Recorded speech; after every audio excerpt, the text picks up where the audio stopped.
Fala pessoal, beleza? Daniel mais uma vez aqui com vocês, trazendo dessa vez esse aparelho aqui, que é o Moto E22. É um aparelho com 64 GB, vale lembrar que esse aparelho aqui também possui na versão 32 GB, mas hoje o que vamos conversar um pouco é referente a o 64.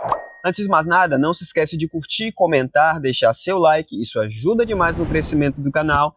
Então, sem mais delongas, bora começar.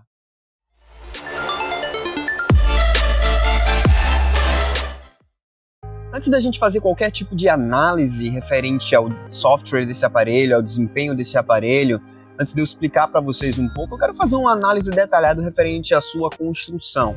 A primeira vez que eu retirei esse aparelho da caixa, eu vi que esse aparelho ele tinha um design muito bonito. A estética desse aparelho em si é uma estética muito boa. Olha só esses detalhes. Agora eu vou dizer para vocês aqui o que ele possui. Antes de mais nada, eu vejo que aqui embaixo ele já possui um novo formato de carregamento, que é o carregamento USB tipo C. Aqui embaixo tem também a saída de som, microfone do outro lado. Desse lado aqui, ele não vem nada, além da entrada do fone de ouvido, que passei em cima, e vem aqui uma informação sobre Dolby Atmos, é isso mesmo. Esse aparelho possui Dolby Atmos, pessoal. Então, assim, é um aparelho que, poxa, o design ele já se mostra ser um design muito bonito para a construção desse aparelho. Então, a Motorola acertou e muito no design desse aparelho. Aqui na lateral, como de praxe, temos dois botãozinhos aqui, que seria o volume de aumentar e abaixar, e aqui embaixo o botão de liga e desliga, que também é um sensor biométrico, certo? Continuando na sua construção, duas câmeras traseiras, sendo uma de 13 megapixels e outra de 2 megapixels, mas depois eu vou falar referente a ela. Esse aparelho é relativamente leve, ele pesa apenas 172 gramas, tem uma tela de 6.5 polegadas, então é um aparelho que oferece um tamanho de tela bom, agradável para a maioria dos usuários hoje. É um aparelho que não é pesado, é um aparelho leve, e ele já vem com Android 12 já de fábrica, então ele vai ter mais ou menos aí mais duas atualizações, Android 13, talvez 14 se ainda se chamar, né, se ainda for nesse tipo de padrão de... se o Google continuar nesse padrão de Android. Vamos pular mais um tópico aqui, vamos falar sobre a sua tela. Ela é uma tela LCD, como eu já falei, de 6.5 polegadas, certo? É uma tela com resolução HD, 16 milhões de cores, LCD IPS. Agora vem um detalhe legal, ele tem 90 Hz de atualização na sua tela. Aparelhos nessa faixa de preço, nesse custo, nesse perfil que a Motorola criou, vem com 90 Hz de tela. Isso é interessante para o público ter uma fluidez, ter uma sensação de fluidez muito boa para esse aparelho. Então vale muito a pena aí esse investimento que a Motorola fez referente à sua tela. Vamos falar aqui sobre desempenho desse aparelho. Esse aparelho ele possui um processador octa-core de 2.3 GHz da MediaTek, o modelo MediaTek Helio G37. Então, é um aparelho de baixo custo, é um aparelho que oferece um processador equivalente ao seu baixo custo. Então faz todo sentido esse processador para esse aparelho. Vale lembrar, não esperem o melhor desempenho dele. Ele é um aparelho voltado para quem quer ter o básico do básico dos aparelhos. Então, assim, vai oferecer para você usar WhatsApp, Instagram, Facebook, assistir vídeos, e por sinal eu ainda vou falar referente ao som dele. Afinal, ele tem também som estéreo, certo? Então esse aparelho conta com 64 GB de armazenamento e 4 GB de RAM. Então é perfeito aí para você usar suas redes sociais, assistir, tudo que você quiser. E para jogo, não é ideal. Você vai conseguir jogar um joguinho ou outro que seja básico, que não tenha muito recurso de hardware, que não necessite muito de hardware, você vai jogar. Referente ao som dele, deixa eu só pegar aqui e eu quero mostrar para vocês aqui referente ao som. O áudio dele, como eu falei, ele possui Dolby Atmos, porém o que se destaca nesse aparelho é que ele possui som estéreo. Então você consegue ouvir o som independentemente da... Deixa eu botar uma música aqui sem copyright aqui para vocês darem uma olhada. Vim colocar aqui uma música sem copyright aqui para você dar uma olhada e eu vou mostrar para vocês aqui o som que esse garoto aqui ele faz, beleza? Vamos lá. Não sei se vocês vão pegar uma captação muito boa, mas é mais ou menos isso aqui, ó. Esse daqui é a parte de baixo, tá? Se você tapar aqui, o som não para de sair. Isso é o que chama bastante atenção na hora de você escutar música. Então, quando você estiver aqui com o aparelho voltado para você de frente, você não vai, tipo, por mais que você esteja tapando por um lado, você ainda consegue escutar perfeitamente do outro lado. Então, isso é um grande diferencial aí para esse aparelho. Ele é um aparelho aí muito bom para quem quer escutar, quem quer assistir. Vale super a pena esse aparelho aqui. E agora vamos para um tópico aqui que todo mundo gosta, todo mundo quer saber. E aí é que eu tenho um ponto, infelizmente, que são negativos. São suas câmeras. As suas câmeras, por ele ser um aparelho que tem uma proposta e uma faixa de preço de ser básico, a gente tem câmeras que não são tão boas. A gente tem câmeras aqui, é assim, ó, em megapixel é até ok, mas o que faltaram para essas lentes aqui foi a abertura. Ele possui sua câmera traseira principal 16 megapixels, na sua câmera secundária traseira 2 megapixels, que é a câmera de recorte. Lembrando que essa câmera aqui, muitos já falei aqui, muitos, não faz muito sentido ter uma câmera de 2 megapixels para recorte, mas as empresas ainda insistem para poder até juntar com a estética do aparelho, deixar o aparelho com duas câmeras, botam esse sensor de profundidade de 2 megapixels aí. Só que a abertura das suas lentes na sua câmera principal é de 2.2, o f2.2, e na câmera secundária é de 2.4, é uma câmera mais escura, certo? Eu vou deixar aqui com vocês alguns resultados que eu fiz aqui na câmera traseira, referente ao modo retrato, o que ele faz com o recorte do modo retrato, e também eu vou deixar aqui a foto sem o modo retrato, uma foto livre aí, sem o modo retrato, para que vocês possam olhar.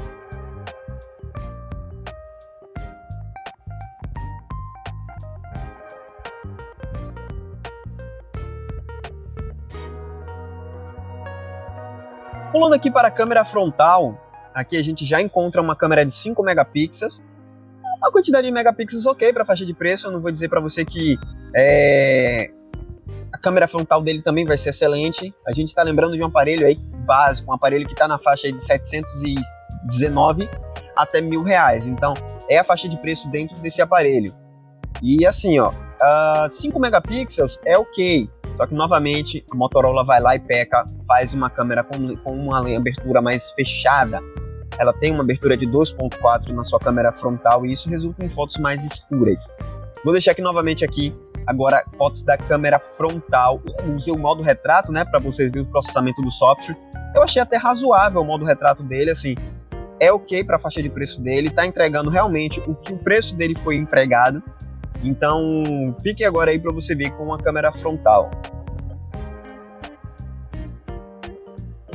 Entrando na parte de gravação, tanto com sua câmera traseira quanto sua câmera frontal, ele grava na câmera traseira em Full HD a 30 quadros por segundo e na sua câmera frontal em HD também a 30 quadros por segundo. Eu achei, poxa, HD na câmera frontal, podia eles terem incorporado um Full HD. Mas eu acredito que aqui é uma estratégia de consumo energético que colocaram nesse aparelho. Vou deixar aqui agora o vídeo da câmera frontal e o vídeo da câmera traseira para que vocês possam ver aí como é que ele se comporta nas duas câmeras, para que você tenha aí uma ideia, uma base do que esse aparelho aí, do que você vai ter quando você comprar aí esse aparelho, se esse aparelho for interessante para você. O vídeo da câmera traseira, ele possui uma qualidade Full HD, tá filmando aqui a 30 quadros por segundo. Eu tô fazendo aqui a amostragem aqui de variação de ambiente de luminosidade para vocês verem o quanto ele varia de iluminação para iluminação. Os tons de verde. É o esperado de uma câmera para gravação para um aparelho nessa faixa de preço. Então, não há aqui nenhum tipo de surpresa ou algo que eu possa pontuar de forma negativa sobre esse aparelho. Ao contrário, na sua câmera aqui, na câmera frontal, eu já percebo aí uma variação de luminosidade muito ruim, porque ao tentar chegar ao meu tom de pele, ao tentar deixar a imagem para o que o meu rosto fique de forma clara, ele acaba estourando o fundo, ou seja, o HDR no vídeo ele não trabalha muito bem e isso faz com que a imagem ela estoure e fique esbranquiçada. Eu estou no mesmo cenário que eu estava gravando com a câmera traseira e aí vocês notam aqui que a diferença de luminosidade é muito grande. Então, se eu posicionar aqui para fazer a equalização junto com o rosto ou abaixar, ele sempre mantém muito estourado aí as cores.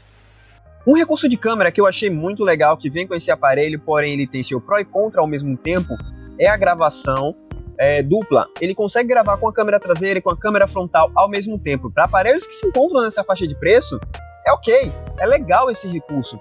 Também fiz uma gravação de vídeo com esse recurso ativo, mas o que eu gostaria de ressaltar é que ele está gravando em HD a 30 quadros por segundo. Ele não faz a gravação em Full HD e infelizmente ele não tem a opção de você mudar a perspectiva, ou seja, colocar a câmera frontal pequena em um canto e usar a câmera traseira como maior parte da tela, ou vice-versa. Ele não tem esse recurso, não dá para trocar, não dá para mexer, mas é um ponto positivo que foi colocado aí nesse aparelho. Então, fiquem agora para vocês darem uma olhada no vídeo e vocês terem uma ideia do que vocês vão ter aí para esse aparelho.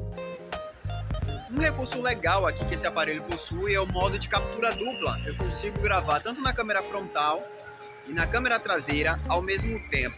É um recurso que, beleza, é ok, mas para esse aparelho aqui nessa faixa de preço ele já se torna interessante, coisa que aparelhos como o da Samsung, eles não colocam esse tipo de funcionalidade. Então esse daqui já leva essa vantagem nesse quesito. Agora eu vou falar um pouco referente à sua bateria. Caramba, Motorola, você deixou passar em alguma coisa, hein? Bom, diferentemente de qualquer outro aparelho que está na sua faixa de preço, esse aparelho ele possui uma bateria menor em relação aos concorrentes. Todos os outros aparelhos possuem uma bateria de 5.000 mAh, mas infelizmente esse cara aqui ele possui uma bateria de apenas 4.020 mAh.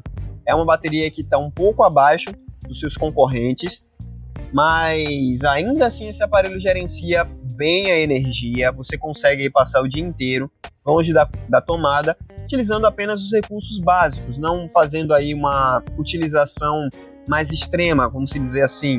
Então você vai conseguir passar o dia inteiro com a bateria, utilizando o aparelho normalmente, recebendo mensagens, respondendo mensagens, fazendo ligações, sem extrapolar. Agora, se você é um usuário que assiste muito vídeo no Reels, TikTok, vai descarregar bem mais rápido do que qualquer outro aparelho, então você tem que ficar ligado nisso. E se você for desse tipo de usuário, sempre levar o carregador aí com vocês para uma possível emergência, você não ficar sem carga no meio da rua. E aí, para finalizar sobre esse aparelho, eu vou falar para vocês aqui uns pontos aqui que eu achei interessante para essa faixa de preço, porque alguns aparelhos, por exemplo, o Samsung A04E, que seria o concorrente desse cara aqui, não possui o sensor biométrico. Esse cara já possui o seu sensor biométrico na lateral. É um sensor que funciona muito bem, eu já testei aqui, já ajudei a fazer configuração de aparelhos de cliente. Então, esse sensor funciona muito bem, lê muito bem. Falando também em outros sensores, ele possui também o acelerômetro e o sensor de proximidade, que é para quando você for fazer uma ligação, encostar no rosto, ele a tela escurecer e não ficar digitando aí as outras coisas. No mais, ele conta com Wi-Fi 2.5, 2.4 e 5 GHz, é um Wi-Fi dual band. Então é legal para esse aparelho aí nessa faixa de preço, diferentemente do A04 lá, que só é o Wi-Fi 2.4, esse daí também já possui o Wi-Fi 5 GHz aí para você ter uma conexão com velocidades maiores. Então é um ponto positivo para esse aparelho. Dentro da proposta da faixa de preço que foi apresentado esse aparelho, ele é um aparelho muito bem equilibrado. Então faz todo sentido ele estar custando esse preço e ter essas configurações. Claro, poderia ter configurações que tenham sido um pouco melhores para poder deixar o aparelho aí com um aspecto bem melhor. Mas só em ter seu aspecto, a sua carcaça com uma característica mais premium, já é um grande ponto positivo. Se você gostou desse aparelho, eu recomendo você pegar. Se você é um usuário que quer o básico de um aparelho, que você quer ter um aparelho bonito, não quer as opções de outros aparelhos de mercado que são aparelhos que não têm uma estética muito boa, vale muito a pena sim pegar o Moto E22. Ele evoluiu bastante. Nessa versão de 4GB, nessa versão de 64 GB, é uma versão ideal para você rodar o Android hoje. Então faz todo sentido. Esse aparelho é muito bom, então vale a pena. Tirando apenas os pontos negativos, que são as suas câmeras, certo? Mas ainda assim, é um aparelho que está bem equilibrado para sua faixa de preço. Então, eu espero que vocês tenham gostado. Não se esquece de curtir, comentar, deixar seu like. Isso ajuda demais no crescimento do canal. Vale lembrar que tem link na descrição para você realizar a sua compra de forma segura. E eu vejo vocês em uma próxima. Até mais. Tchau, tchau.